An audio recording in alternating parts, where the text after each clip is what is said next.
bukan bertanya masalah syariat. Ya, artinya itu lagi dipalak. Ampun bos, nggak punya duit bos, itu artinya lagi dipalak. Ya, sebaiknya kita bicara di begini ya. Enggak, saya mau tahu. Shalom, shalom. Selamat datang buat semua yang baru join dan yang udah setia nonton gereja YouTube. Saya Leonardo Sirait, ucapin terima kasih karena kalian luar biasa, ya kan? Hari ini kita punya video yang wow gitu ya. Menyentuh banget bagaimana seorang Uklim yang awalnya mungkin skeptis gitu ya. Skeptis akhirnya mulai terbuka pikirannya setelah mendengar penjelasan dari para apologet Kristen. Ini bukan cuma soal debat, tapi soal bagaimana kasih Tuhan bisa menyentuh siapa saja. Tapi sebelum kita mulai, yuk bantu klik tombol subscribe, tekan tombol like-nya dan share ke grup-grup WA atau story Instagram kamu ya. Kalian gak pernah tahu, satu sharing kecil bisa mengubah hidup seseorang dan banyak jiwa-jiwa lagi dimenangkan karena video ini gitu ya. Ini bagian dari pelayanan juga teman-teman. Jangan meremehkan, ayo jangan cuma sekedar penonton tetapi ayo menjadi penuntun ya kan. Oke, yuk langsung kita tonton videonya bareng-bareng. Ya. Ini Mas Edis itu seorang pendeta atau apa ya? Bukan, saya bukan pendeta, saya juga tidak menggembalakan jemaat, tidak. Saya ini seorang apologis, seorang yang menjawab tuduhan-tuduhan terhadap kekristenan. Misalnya orang Islam berkata, jangan kau tuhankan manusia.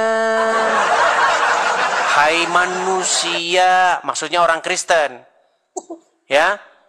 Jangan kau menuhankan manusia. Saya jawab, hai umat Islam, jangan kau tuhankan Muhammad. Nah itu, contohnya kayak begitu. Jadi saya ini seorang yang menjawab tuduhan-tuduhan Muslim terhadap kekristenan. Kamu mah nyangka-nyangka terus sama agama Islam. Gimana?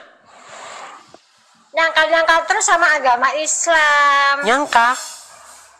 Padahal pendeta aja loh menghormati sama Islam.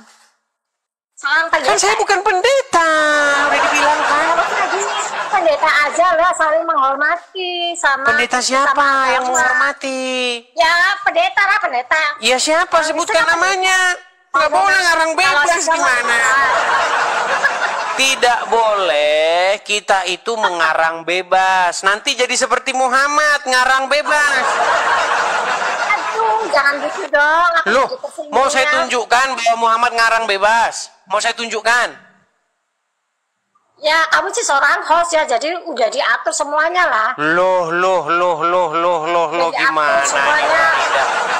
Faridah Pasha, kan tadi kamu mengatakan, janganlah kamu mengatakan yang demikian terhadap agama Islam. Pendeta saja menghargai agama Islam. Iya. Pendeta siapa? Iya. Ya, namanya pendeta siapa? Ya banyak pendeta di Indonesia. Ya sebutkan satu, jangan banyak-banyak. Siapa? Saya banyak teman pendeta. Iya siapa? Sebutkan namanya. Teman SMP. Pendeta. Mulai ngarang bebas, mulai halu. Janganlah kamu berhalusinasi, membuat-buat sesuatu yang tidak ada menjadi ada. Nanti Anda seperti Muhammad, tukang halu. Anda tidak tahu Muhammad berhalusinasi? Ngaco ya kamu ya? Ngaco katanya saya. Baik, saya akan buktikan perkataan saya. Wahai kaum muslimin, ketika saya mengucapkan sesuatu, saya tidak ngaco. Nih, Apakah Muhammad pernah berhalusinasi? Nih, perhatikan. Iya, silakan. Waduh, sungguh Anda nekat yang nyata ini mengatakan. Perhatikan, apakah dampaknya Muhammad? Apakah Muhammad kena berhalusinasi? Saya tampilkan. Saya tampilkan. Enggak. Ya, sebelum Anda bilang tidak, saya akan menunjukkan dalil-dalilnya. Perhatikan. Baik, dengarkan baik-baik. Kita sama-sama mendengar 2 menit. 2 menit, tolong Anda hening. Kita dengarkan penjelasan Ustadz. Yang namanya juga host ya udah dipersiapkan dan sesuatunya. Ada pertanyaan bagus banget nih. Benar nggak sih Rasulullah pernah terkena sihir atau guna-guna? Lalu seperti apa nih kisah Rasulullah ketika terkena sihir atau guna-guna? Kita tanya sama Ustadz Syam. Silakan Ustadz. Bismillahirrahmanirrahim. Tabi guruku Ustadz Maulana, Ustadz Anas Kurdi, Mas Soni dan seluruh guru-guru kami yang menyaksikan Islam itu indah hari ini. Disebutkan bahwa baginda Nabi Shallallahu Alaihi Wasallam pernah terkena sihir yang mengirimkannya bernama Labid al-Asam. Jadi pernah beliau diambil rambutnya, kemudian dimasukkan, digulung, disimpul sampai 11 simpul, lalu dibuang ke dalam yang namanya sumur. Salah satu sumur pada saat itu yang ada di kota Madinah. Dibuang ke dalam sumur tersebut. Ketika dibuang ke dalam sumur tersebut, akhirnya sumur ini sampai berwarna kemerah-merahan.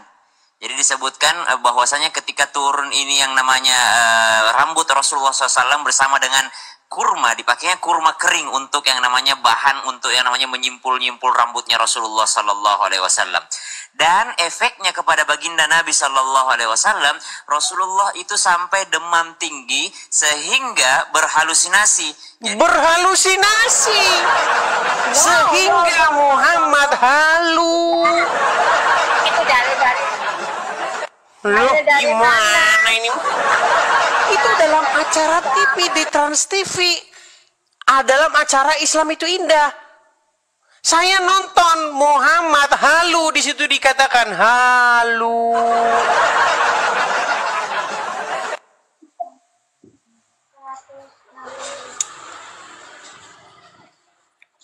Bukannya menyangkal bagaimana lagi Anda? Kamu kayaknya yang halu deh. Baik, tidak cukup satu orang teman-teman. Kita akan putarkan lagi ya.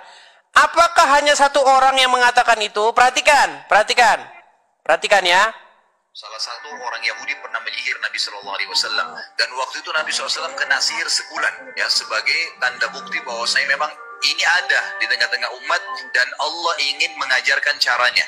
Caranya adalah pada saat itu Nabi SAW berdoa kepada Allah Subhanahu Wa Taala, lalu kemudian Nabi SAW diruqyah oleh Jibril, datang dibacain ayat, dan Nabi SAW pada saat setelah ruqyah berdoa kepada Allah Subhanahu Wa Taala, Allah perlihatkan dalam mimpinya bahwasanya buhul yang diambil. Nih, saya tampilkan ya. Apakah Muhammad berhalusinasi? Nih, perhatikan. Nabi SAW pernah disihir oleh Lubab bin A'sam, orang Yahudi.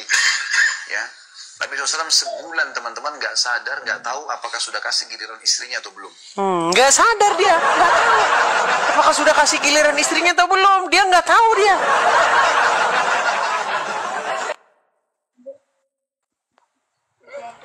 Nah, itu masih perkara kecil. Halusinasi Muhammad yang paling tinggi, yang berdampak besar kepada dunia ini adalah dia mengatakan bahwa di dalam Injil, di dalam Taurat tertulis namanya. Itu halunya Muhammad yang kalian percaya itu. Coba sekarang saya tanya, di dalam Injil dan di dalam Taurat ada nggak dinubuatkan akan datangnya Muhammad? Sinyal saja Anda sudah macet-macet. Beli sinyal dulu sana. Beli sinyal dulu. Sinyal aja udah macet-macet begitu. Teman-teman, salah satu halusinasi Muhammad yang tertinggi dan dipercaya oleh banyak orang Islam di muka bumi ini adalah katanya dalam Injil terdapat nama Muhammad. Setelah dicari nggak ketemu. Ya, di mana dalam Injil dan Taurat ada tertulis nama Muhammad? Sebutkan. Halu lu. Yuk, silakan. Makasih Bang Aman. Makasih Bang Aman. Kita kasih naik ada Gus Adam. Gus Adam. Ini sungguh nekat yang nyata. Sungguh nekat yang nyata. Aduh, perbaiki dulu perangkatmu Gus Adam. Silakan nyalakan kamera, Gus Adam. Siap. Silakan, mana kameramu? Sebentar, santai saja. Kita diskusi ya, tanpa ada caci Sebentar, maki. Gus Adam. Kemarin ada banyak yang kirim video sama saya. Ya. Mengenai statementmu terhadap seorang wanita, saya tidak tahu namanya Lina atau siapa gitu namanya ya. Anda bilang begini sama perempuan muslimah itu, katanya begini. Saya lihat sendiri videonya, bukan katanya. Anda bilang begini. Edis berdebat dengan saya sampai ampun-ampun dia. Sujud-sujud dia, ampun, jangan masukkan lagi saya, terus dia inbox. Betul tidak Anda mengucapkan demikian? Ya, betul. Oke, saya tanya, apakah itu bohong atau beneran? Beneran. Bahwa saya menginbox Anda? Loh, ada akun yang inbox saya. Baik, silakan. Akun Bukakan akun yang inbox Anda, terus minta ampun-ampun. Silakan, buktikan Edis TV mengirim Anda inbox minta ampun-ampun. Silakan. Ada di HP ini. Ambil HP satu lagi, silakan. Silakan. Ada berapa HP di situ? Ada satu cuma di bawah istri saya. Ngeles aja. Memang teman-teman, orang Islam diizinkan boleh berdusta. Makanya dia sedang berdusta. Gini saja, Gus Adam. Saya memberikan tantangan kepada Anda. Kalau benar ada Edis TV nginbox Anda, kemudian meminta ampun kepada Anda, tolong Gus Adam, jangan lagi berdebat dengan saya ampun kalah. Saya terjun dari Monas. Gimana? Kita pegang omongan Bang Edis. Ya, silakan, tunjukkan, silakan. Ya jangan sekarang, besok saja, soalnya besok. Dari mana kok bisa besok? Dari mana jalan ceritanya? Besok saya screen. HP-nya satu. Alasan saja. Tiba-tiba besok ada HP-nya dua.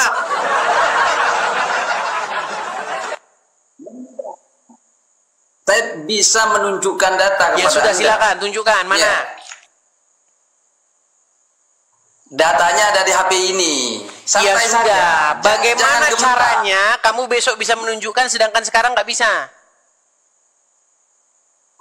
HP-nya satu, Bang. Iya, Bang terus Edis. kalau besok kok bisa jadi dua HP-nya HP-mu? Gimana jalan ceritanya? Istri saya datang kalau besok. Alasan saja. Dah, kalau begitu besok saya tunggu kedatanganmu untuk menunjukkan inbox tersebut.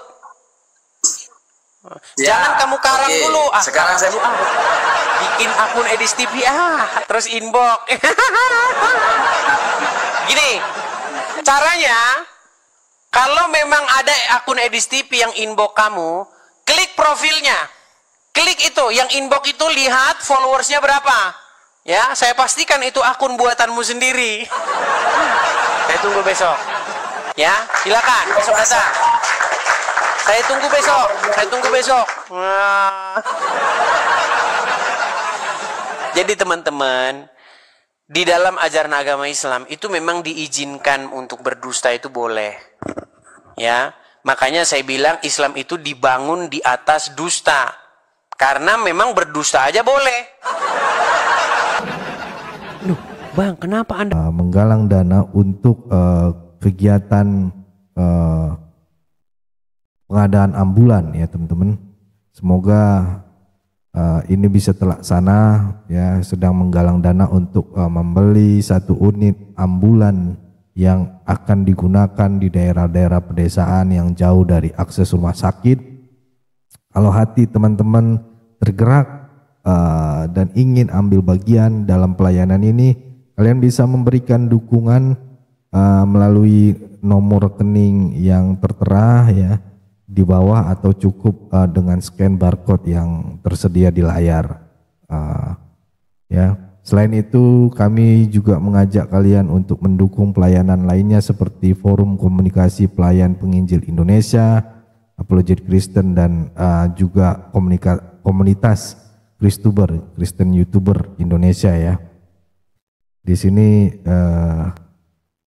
dukung teman-teman ya, karena kami membuka pintu selebar-lebarnya bagi siapapun yang ingin menabur dan mendukung pekerjaan Tuhan ini. Tapi kami tidak memaksa sama sekali ya. Ini hanya untuk untuk saudara-saudara yang benar-benar rindu dan merasa terpanggil untuk membantu ya. Dan jika saat ini teman-teman saudara-saudara belum bisa mendukung secara materi, doakan saja juga. Sangat kami butuhkan doa itu luar biasa, karena kami percaya doa yang tulus punya kuasa yang luar biasa. Ayo kita gunakan media sosial ini untuk menjadi dampak baik dan berkat bagi banyak orang ya. Itu teman-teman ya, sekecil apapun itu dukungan ya, dukungan kalian sungguh sangat berarti bagi kita, karena kita juga banyak program-program teman-teman, dan juga ada Yayasan Cipta Pelita Kasih ya. Ada satu pelayanan luar biasa juga yang juga butuh dukungan kita ya. Nyalakan kamera Anda. Bentar Bang Edis. Saya kirimkan permintaan dari sini, silakan. Oke, pejuang, saya mau tanya dulu nih Bang. Anda Muslim Bang? Muslim. Anda sudah lama ya nonton Edis TV, soalnya saya lihat Anda sering naik. Cuman antrian Anda ke bawah, di bawah, karena tertutup sama yang lain. Saya mau tanya dulu nih Bang, Anda nonton Edis TV sudah lama? Sudah berapa bulan? Enggak hitung pula tanggalnya, enggak tahu tanggal. Perkiraan? Enggak bisa diperkirakan. Ya, karena ngomong sama orang Muslim begini teman-teman. Ya udah, silakan. Apa mau Anda utarakan? Apa mau Anda utarakan Bang? Silakan. Ya, oke. Yang menciptakan manusia siapa? Yang menciptakan manusia siapa? Bang, itu pertanyaan-pertanyaan yang bersifat subjektif, pertanyaan-pertanyaan yang bersifat iman. Di sini kita nggak bahas iman-iman Bang. Kalau bahas iman-iman, nanti kita debat kusir. Bang, jadi nggak bisa, gini, nggak bisa jawab lah, nggak bisa jawab. Bukan nggak gitu ya. bisa jawab, itu Ya, nanti sangat subjektif. Kita di sini tidak bahas yang bersifat iman. Anda kalau mau bahas yang bersifat iman, mau debat iman, tempat Mikana. Kalau di tempat Mikana kayak gitu, ya. Yang menciptakan langit dan bumi ini adalah Tuhan. Terus Islam bukan. Yang menciptakan Allah. Terus bukan Tuhan. Bang, kalau kayak begitu, itu debat anak SD. Itu debat anak SD. Jadi Anda kalau tanya sama orang Hindu, yang menciptakan Tuhannya orang Hindu. Anda tanya sama orang Islam, yang menciptakan Tuhannya orang Islam. Anda tanya sama orang Kristen, yang menciptakan Tuhannya orang Kristen. Terus yang mau didiskusiin apa? Di sini kita tidak membahas hal-hal yang bersifat iman.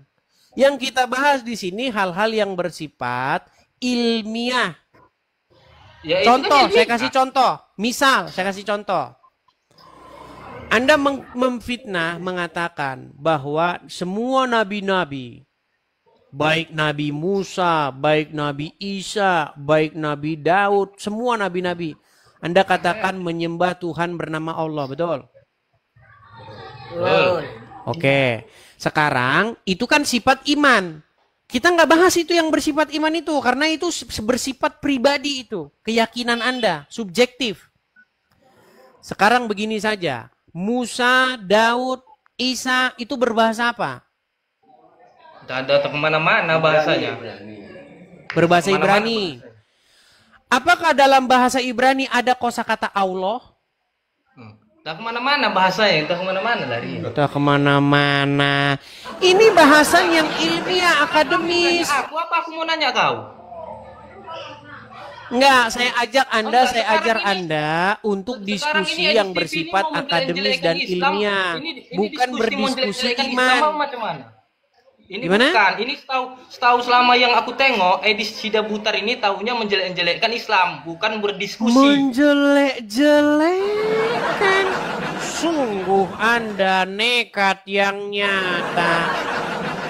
Tunjukkan satu fitnahan saya, tunjukkan satu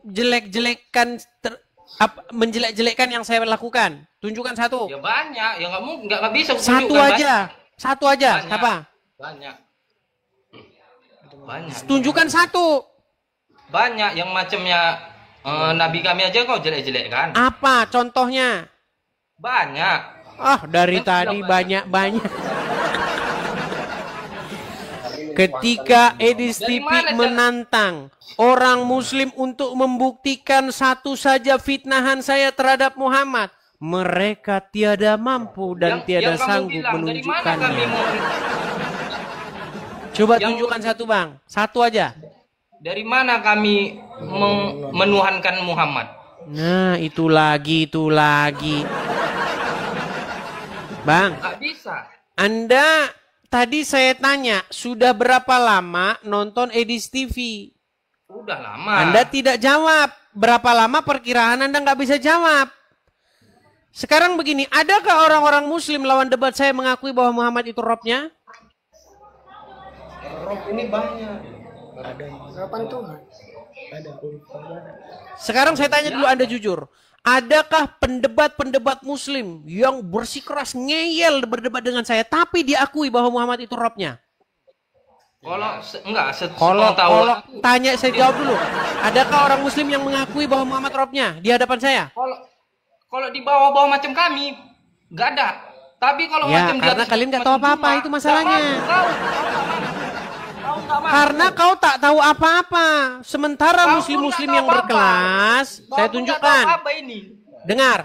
Apakah Yusuf PI mengakui? Tenang. Isinya nggak ada. Apakah Yusuf PI mengakui bahwa Muhammad itu Robnya? Coba dengarkan ini. Dengarkan ini, Bang, ya. Nggak mau kami dengarkannya. Untuk Edis bahwa Nggak usah nyari-nyari kata-kata seponggol kayak gitu. Nggak guna kayak gitu. Kayak gitu bukan diskusi. Bukan untuk semuanya. Lain halnya saya menyampaikan di forum ceramah, forum resmi ceramah ya, atau dari permintaan MUI kan kayak gitu ya, bahwa di Islam ada dua rob ya, baru itu untuk konsumsi publik atau untuk umat Islam. Yusuf PI saja mengakui Muhammad itu Robnya dia di hadapan saya. Makanya aku perhatikan setiap orang yang masuk ke lab gue ini orang-orang yang macam kami. Coba kau kalau memang kau berani, kau memang ada isi kau sama Juma. Baik. Coba kau suruh dia ke sini. Apakah dia berani menghadapi saya? Baik, kita tampilkan. Mereka menyuruh saya menghadapi si Juma, sedangkan si Juma saja sudah mewek-mewek. Perhatikan. Coba kau dengarkan ini, dengarkan ya. Halo.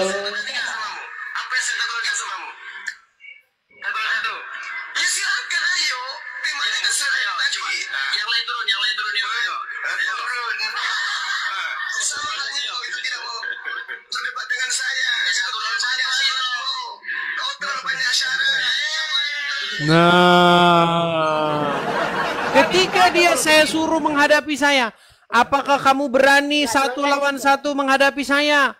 Kamu banyak syarat. Tidak berani. Saya sudah datangi ke channelnya. Beranikah kamu menghadapi saya 1 lawan 1? Dia tiada berani dan tiada mampu. Jadi kau panggil gurumu, ya.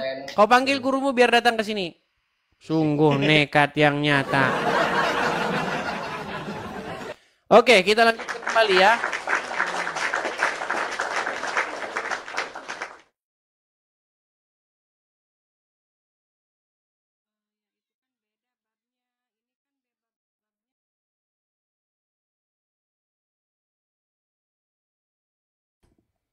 Oke, kita lanjutkan kembali. Teman-teman sekalian, kalau kalian sudah lama nonton diskusi lintas iman, si Juma itu udah berkali-kali saya datangi ke kandangnya. Berakhir bagaimana? Berakhir diturunkan saya. Apakah berani dia ke sini? Mana dia berani ke sini? Kalau mereka itu beraninya buka forum, kemudian diundang 8 orang Muslim, terus diundang satu Kristen, itu pun ngomong masih dibisu-bisukan. Itulah gayanya si Juma kalian itu. Gayanya kayak begitu dia. Beraninya di kandang sendiri, itu pun keroyokan. Kalau kesini dia tidak berani. Lagi pula sekarang Juma itu udah nggak laku. Yang nonton paling 1000-2000 dia. Nggak laku. Masih mending Yusuf PI. Masih banyak yang nonton dia. Kalau Juma mana ada yang nonton dia. Dia itu duta masker. Makanya saking malunya dia dengan mukanya dia maskeran terus. Tahu nggak dia itu? Mau minum saja dia sampai lupa mulutnya maskeran. Yuk. Nggak ada ilmunya itu. Jangan kalian bilang-bilang dia lagi. Ilmunya saja tidak ada. Bagaimana? Kita kasih naik ada Grace Zai. Aduh susah kali namanya. Zai. Grace Zai. Ya, selamat pagi. Selamat pagi. Selamat malam, Grace Zay. Aduh, ternyata aku dinaikin. Ya, Grace, saya mau tanya dulu. Anda ini seorang Muslim kah? Oh, enggak bang, aku Kristen. Dari nama juga sudah kelihatan Kristen. Apa gerangan Anda mengajukan permintaan naik?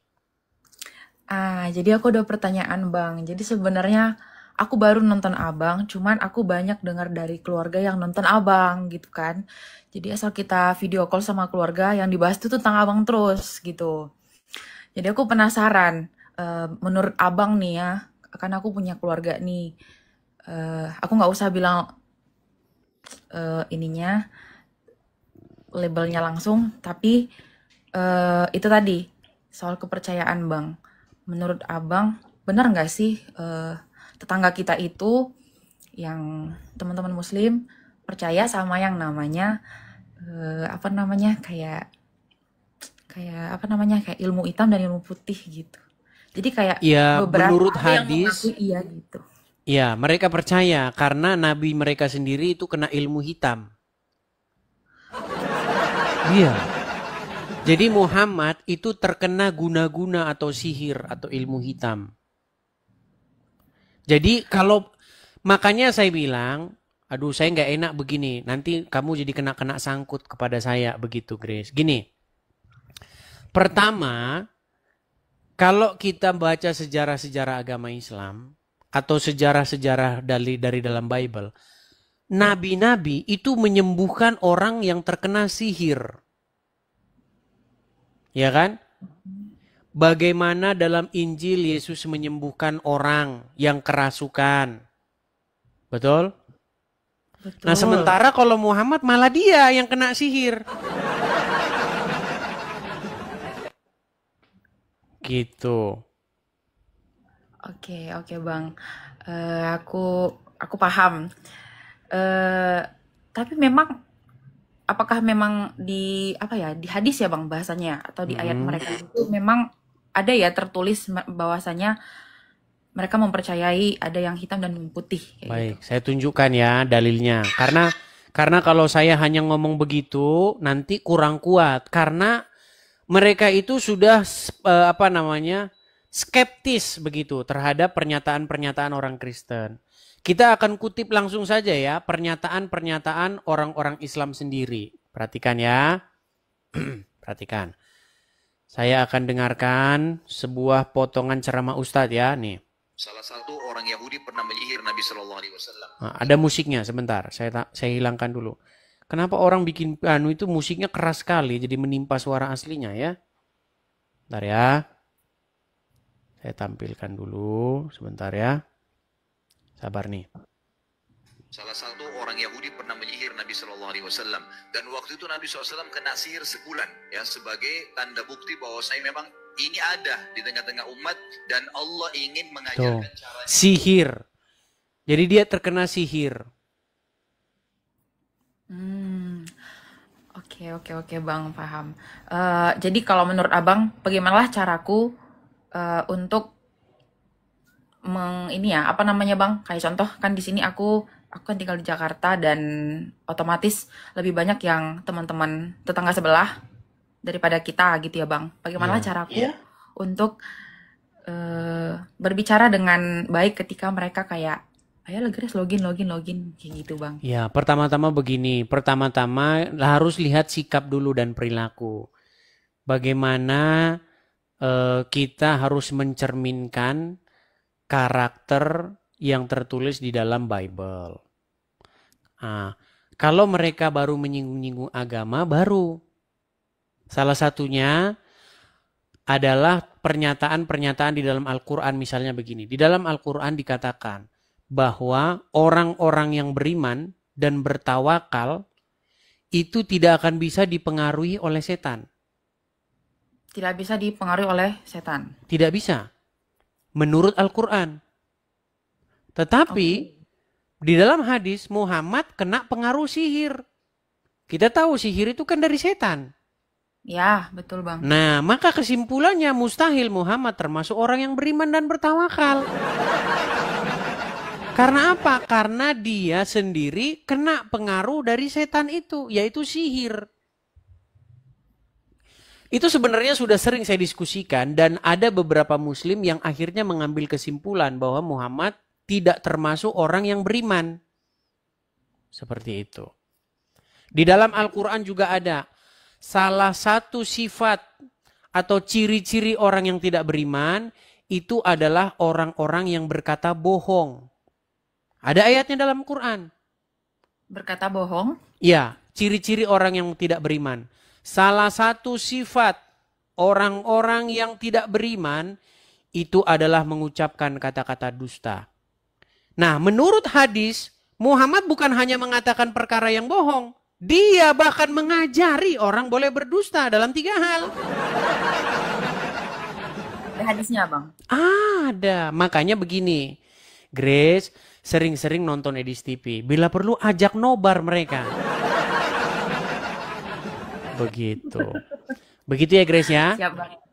Siap Bang. Terima kasih Bang buat cerah. Sama-sama Grace. Saya turunkan ya. Oke. Selamat malam. Ya teman-teman ya. Sekarang ini adalah sudah zaman era digital atau era internet. Jadi biasanya untuk menghindari konfrontasi fisik, teman-teman lewat media sosial. Kalau teman-teman menyampaikan ini di depan muka seorang muslim, bisa-bisa gelas melayang. Tapi kalau teman-teman menyampaikannya lewat perantaraan media sosial, paling nanti HP-nya sendiri yang dibanting sama dia. Iya. Seperti video saya yang debat dengan Raden Syiar Langit sampai HP dia ditonjok. Jadi itulah teman-teman, senjata pamungkas di zaman internet ini adalah HP Anda. HP Anda itu adalah senjata yang sangat canggih, senjata yang sangat ampuh. Ya. Jangan Anda pikir atau Anda jangan berpikir konvensional, masih menggunakan cangkul, arit. Itu alat-alat yang dipakai oleh orang-orang zaman dulu. Zaman sekarang yang dipakai itu HP. Makanya pergunakanlah HP kalian untuk mengupload, share, bagikan, posting kembali di media-media sosial kalian. Ambil bagian-bagian yang menarik. Nggak usah panjang-panjang, 1 menit. Ya, 2 menit orang udah nggak nonton lagi. Kecuali Anda udah punya nama. Kalau Anda udah punya nama, mau berjam-jam pun orang akan nonton terus. Tapi kalau Anda masih orang baru, ambillah video-video bagus itu. Atur, rapikan, ya kan? potong yang buang-buang durasi, dirapiin videonya. Nah, jadi video yang bagus nanti teman-teman ya. Seperti itu.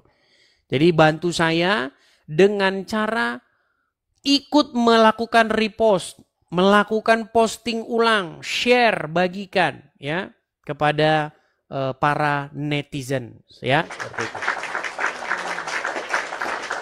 Oke, kita lanjutkan kembali. Ada sebentar ya. Kita kasih naik, ada sebentar. Wah, luar biasa ya saudara-saudara. Kalau kalian merasa diberkati, silahkan tulis di kolom komentar. Yesus dahsyat. Atau aku rindu jadi terang dan garam, ya kan? Saya mau baca beberapa komentar kalian habis ini. Ya, jadi jangan malu-malu. Terima kasih sudah menyimak video ini. Tuhan memberkati kita, setiap langkah kita, apapun yang kita kerjakan terus menjadi berkat dan berdampak. Saya Leonardo Sirait mohon undur diri. Tuhan Yesus memberkati kita semua. God bless you. Di mana ini yayasan, teman-teman ya. Yayasan yang kita di bawah naungan gereja YouTube ya. Di situ tempat ini menjadi rumah dan sekolah bagi anak-anak yang tidak mampu bersekolah. Mereka belajar, dibina dan dimuridkan. Bukan cuma sekedar akademik tapi juga secara rohani ya. Saat ini ada sekitar 30-an kurang lebih anak yang dibimbing di sana setiap harinya, tapi sayangnya yayasan ini tidak punya sponsor tetap, dan disinilah kita bisa ambil bagian. Di bawah naungan gereja YouTube kami berkomitmen untuk terus mendukung yayasan ini, tapi tentu kami nggak bisa jalan sendiri, kami butuh saudara-saudara ya. Bagi teman-teman saudara-saudara yang diberkati secara finansial, yuk sisihkan sedikit dari berkat yang Tuhan sudah percayakan. Nggak harus besar, tapi ketika banyak orang bergerak bersama, hasilnya akan luar biasa. Kita percaya media sosial bukan cuma buat viral-viralan, tapi bisa jadi alat untuk membawa terang dan harapan bagi banyak orang, termasuk anak-anak ini ya. Mari jadi saluran kasih, jadi bagian dari perubahan hidup mereka ya. Kalau kamu bergerak dan ingin ambil bagian, silahkan cek info rekening atau barcode di layar. Dan jangan lupa bantu share video ini biar makin banyak yang diberkati dan terinspirasi untuk jadi terang di tengah dunia. Saya Leonardo Sirait mohon undur diri. Bye bye. God bless you all.